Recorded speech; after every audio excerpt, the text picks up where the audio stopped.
before I put the movement back together again, I'll polish the pendulum and also the weights. I'll run over them on the Foredom. It won't take very long to do, but they should come up rather nicely.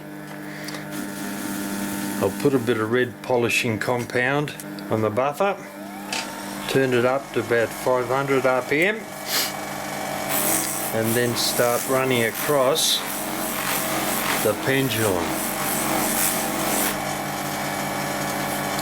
Turn it round, over on the other side.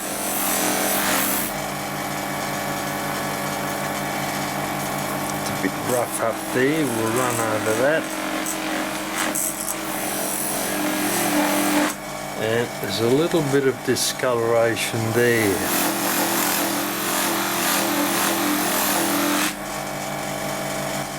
And I'll very quickly run up this piece of brass here.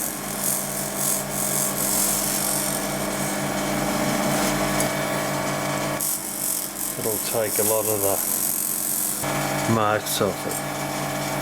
Yep, there's actually some serious gashes out of this pendulum. Someone's been playing around with it, I would say. Anyway, I'll leave that there for the minute and put some more compound on, and we'll run over these weights and see what we can do.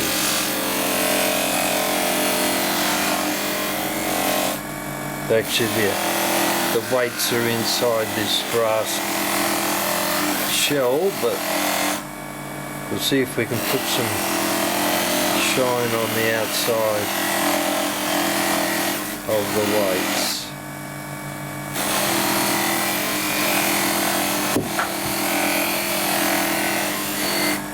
What have we got? Yeah, it's looking a little bit better. Still some little bits of marks on it, but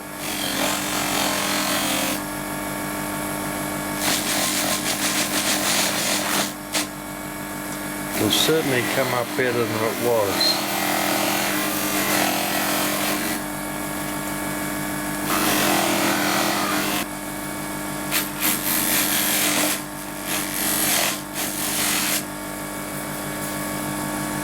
What do we got? Yeah, it looks a little bit better. I'm not going to spend too much time polishing them, but I suppose if we put the two together, you'll be able to see this one's been polished, this one's had a polish on it, and the other one hasn't. It's still got lines running around it, so we'll give it a run over and see what we can do.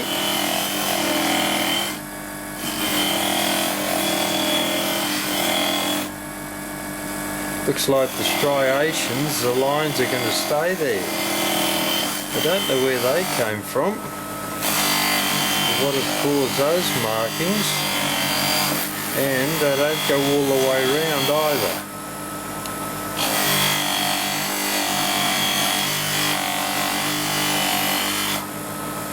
Right now we'll run round.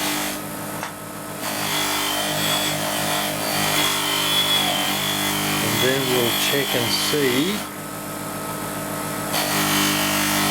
what a difference, if any, it has made. There's a mark down there, and that one.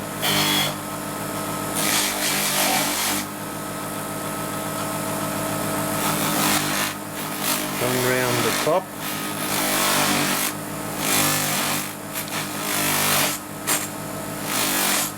And the hook that holds it on. Yeah, still got those strange looking striations on it. They don't go all the way round, as I said. Look, there's none on the back. Anyway, we'll move over to the other buffer now. We'll turn the machine off, readjust the camera. Okay, turn the machine on again. We'll put some white polishing compound on, which is very, very fine. Turn up the speed to 500. And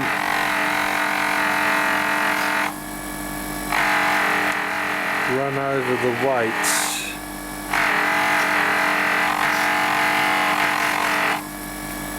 The other half now.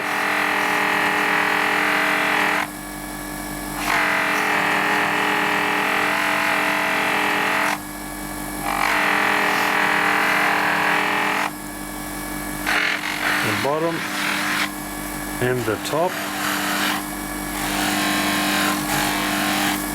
Hopefully a little bit extra shine on it. Yeah, a little bit extra. Nothing particularly spectacular about it, but it's certainly come up better. Right, we'll do the other weight, then we'll do the pendulum.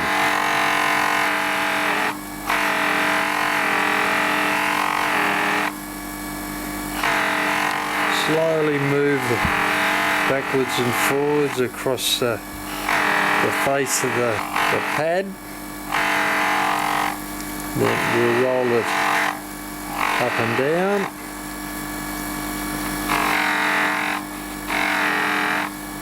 A little bit on the base and a little bit on the top and the hanger.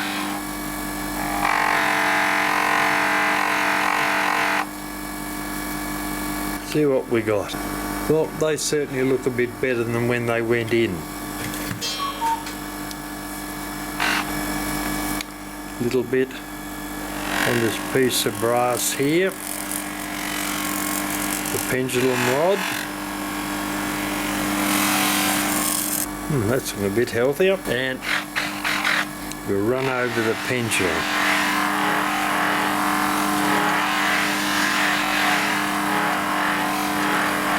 Backwards and forwards slowly, making sure that we cover all the surface. Now I'll do it crossways this way and down the bottom, or the top actually, and a little bit down there. That's looking better. Okay, easily done. That's the end of that. Well, we're ready to start putting the wheels back in the movement again. I'll take off the back plate. We'll start off with the first wheel on the going train, but before I put it in, neither of these chains seem to be in bad condition. There's a slight little bit of rust on them, but there's more patina than a drama, so I'm not going to clean them. Check to make sure it works. Pulls backwards, doesn't go forwards. So I'll put that into position first up, and it goes there. Now before I go any further, I'm going to tie a little bit of wire on each of these chains so that they don't unwind while we're putting the movement back together again. I'll grab that with a pair of pliers and then spin it round, and that'll hold it in place there. So that's the first wheel.